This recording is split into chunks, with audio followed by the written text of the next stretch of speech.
CUET PG aspirants, जैसा कि मैंने आप लोगों से प्रॉमिस किया था कि जो लीगल अवेयरनेस पार्ट है उसके रिस्पेक्ट में कुछ इंपॉर्टेंट टर्म्स जो मुझे लगता है वो हम साथ में कवर करेंगे यूट्यूब पे। Here I am with this video, जहां पर हम इंपॉर्टेंट लीगल टर्म्स कवर करने वाले हैं जो शायद आपके एग्जामिनेशन में पूछी जा सके। आई वुड अगेन से कि guys do not get into the details of different laws. ऐसा जरूरी नहीं है कि आप पूरा पूरा आईपीसी कॉन्ट्रैक्ट वगैरह सब पढ़ने बैठ जाओ।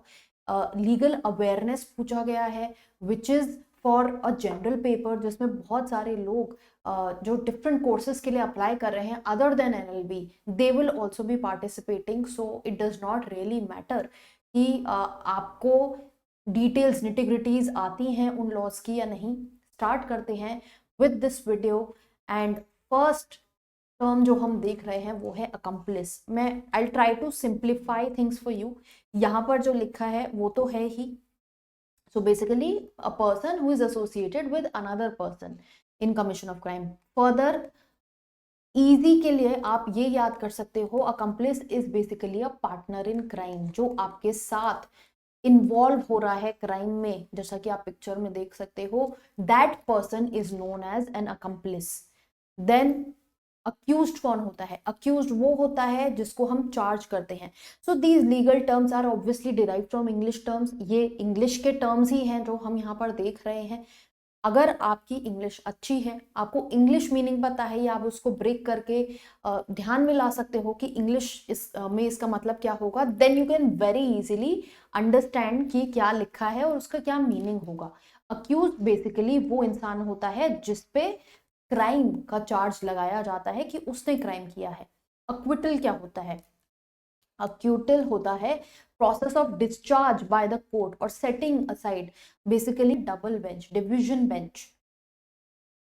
कॉन्स्टिट्यूशनल बेंच भी आप देखते हो, जो हमारे सुप्रीम कोर्ट में आप देखते हो कॉन्स्टिट्यूशनल बेंचेस बैठते हैं। केशव नंदा भारती केस में हाईएस्ट कॉन्स्टिट्यूशनल बेंच बैठा था। देन ब्रीच क्या होता है? ब्रीच इज बेसिकली अगर आपने कोई लॉ या अग्रीमेंट तोड़ा है तो उसको हम ब्रीच बोलेंगे, ब्रीच ऑफ कॉन्ट्रैक्ट, जैसे कि आपने टर्म सुना होगा। साइटेशन, साइटेशन जब आप किसी भी केस का देखोगे इस तरह से उसका साइटेशन दिया होता है। यहाँ पर ये जो होता है ये रिकॉर्डर को सिग्निफाई करता है, AIR ऑल इंडिया रिपोर्टर, जहाँ पे ये केस साइटेड है, यहाँ पे ये केस प्रेजेंट है। 1973 इज द ईयर जिस ईयर में इस केस की जजमेंट आई। SC मीन्स सुप्रीम कोर्ट, कौन सा कोर्ट है? 1461 मीन्स द पेज नंबर। तो ये केशव नंदा भारती केस की साइटेशन है। It is the quotation of decided legal cases. Contempt क्या होता है? कॉन्टेम्प्ट इज बेसिकली जब आप किसी भी पब्लिक अथॉरिटी का डिसरिगार्ड करते हो, जैसा कि आप इमेज में देख रहे हो। इन लोगों पे कॉन्टेम्प्ट के केसेस हो चुके हैं जो पॉपुलर फेसेस हैं। It is not just these, there many many people. Contempt cases daily होते हैं। जब आप पब्लिक अथॉरिटी को डिसओबे करते हो उसको हम कॉन्टेम्प्ट बोलते हैं। Capital punishment, another term for death penalty is capital punishment, जहां पर आप कॉन्विक्ट की लाइफ लेते हो, उसको हैंग करते हो, उसको हम कैपिटल पनिशमेंट कहते हैं। इंडिया में capital punishment rarest of the rare cases में दी जाती है। कॉज ऑफ एक्शन क्या होता है? Cause of action is the reason why the parties are coming to the court, why a suit has been filed or a dispute has been raised by a person against the other। तो वो facts और circumstances जो sufficient होते हैं for a party to initiate legal action against the other is cause of action। Chargesheet क्या होता है? Chargesheet एक फॉर्मल पुलिस रिकॉर्ड होता है, उसमें सारी डिटेल्स होती हैं, जो भी क्राइम हुआ होता है उसमें पार्टीज के नाम होते हैं, जो अक्यूज्ड हैं, क्रिमिनल ऑफेंस क्या किया है, नेचर ऑफ ऑफेंस क्या है, और एविडेंस हमको क्या गैदर हुए हैं, वो सब चीजें। अब जैसे आप देखोगे कि रिसेंटली भारतीय नागरिक सुरक्षा संहिता में इस चीज को स्पेसिफाई किया गया है कि चार्जशीट आपको मैंडेटरली फाइल करनी है। अब वो टाइम पीरियड जो है वो वेरी करता आया है 60 to 90 डेज के बीच में। एक I don't want to complicate things for you, but एक टाइमलाइन स्पेसिफाइड होती है पुलिस ऑफिसर्स के लिए कि इतने टाइम में आपको चार्जशीट फाइल करनी है। विच इज वाई एविडेंस जो प्रोसेस होता है उसको कभी कभी स्पीड अप कर दिया जाता है, मिसयूज होता है, ताकि चार्जशीट टाइम से फाइल करी जा सके before the court. Then defendant कौन होता है? डिफेंडेंट इज द पर्सन जिसके अगेंस्ट जो प्रोसीडिंग्स है कोर्ट में वो लाई गई हैं, और प्लेंटिफ कौन होता है? जो उन प्रोसीडिंग्स को फाइल करता है, जो उनको लेके आता है।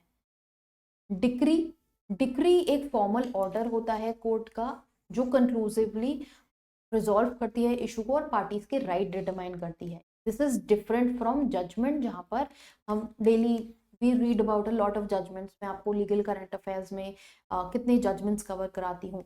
डिक्री एक फॉर्मल ऑर्डर की तरह होता है। देन इनकम्बरेंस क्या है? किसी प्रॉपर्टी के ऊपर लाइबिलिटी, जैसे कि आपने कहीं पे जो प्रॉपर्टी है उस पे आपने लोन लिया है और उस प्रॉपर्टी को एज एन इनकम्बरेंस रखा गया है।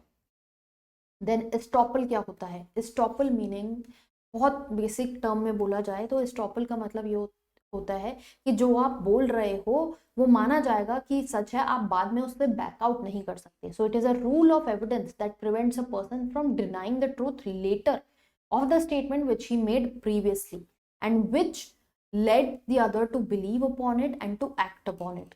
किसी ने आपकी रिप्रेजेंटेशन के बेसिस पे उस पे एक्ट किया और बाद में वो अगर उस चीज को डिनाई करता है तो उसके अगेंस्ट रूल ऑफ एस्टॉपल लगाया जाता है। एग्जीक्यूशन क्या होता है? जब हम डिक्री को इन्फोर्स करते हैं उसको एग्जीक्यूशन कहते हैं। Now this is in terms of civil proceedings. अब मान लीजिए साथ में ये भी लिखा हुआ हो giving capital punishment, hanging the person. Hanging is also known as execution, जो क्रिमिनल लॉ में हम देखते हैं, राइट। देन एविडेंस क्या होता है?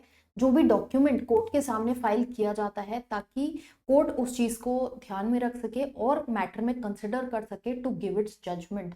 So based on a document, based on those evidences, the court gives its judgment. That is known as the evidence. X parte decision क्या होता है? एक्स पार्टी मीनिंग एक पार्टी की को सुन के डिसीजन देना, बिकॉज दूसरी पार्टी मान लो आई नहीं है हियरिंग के लिए, उनको समन किया गया है, वो आए नहीं है, तो decision which is given without hearing the opponent is called as the ex parte decision. तो अभी हमारे ये जो टर्म्स हैं ये मैं यहाँ पर रेस्ट करती हूँ, and another video I will come up with जहाँ पर हम बाकी के टर्म्स करेंगे। मैंने अप्रोक्सीमेटली आपके लिए about 55 sort of terms distinguish करे हुए हैं। हमने स्टार्टिंग के 24 टर्म्स कर लिए हैं, नेक्स्ट हम दूसरे वीडियो में करेंगे। All the very best guys, keep preparing hard, keep preparing well, revise करते रहिए चीज़ें, don't panic at this hour. It is all about confidence, you have to have that confidence in your self. ज़्यादा से ज़्यादा practice करोगे उसी से चीज़ें क्लियर होती रहेंगी, एंड कीप स्टडिंग। कोई क्वेरी है उसको कमेंट बॉक्स में डालो and we'll get back to you. All the very best for your examination, and make sure कि चैनल को ज़रूर आप फॉलो कर रहे हो ताकि आपको इम्पॉर्टेंट ऐसी वीडियोस के बारे में पता लगता रहे, पढ़ाई होती रहे। साथ साथ इंस्टाग्राम पे फॉलो कर रहे हो ताकि लीगली भी अपडेटेड रहो।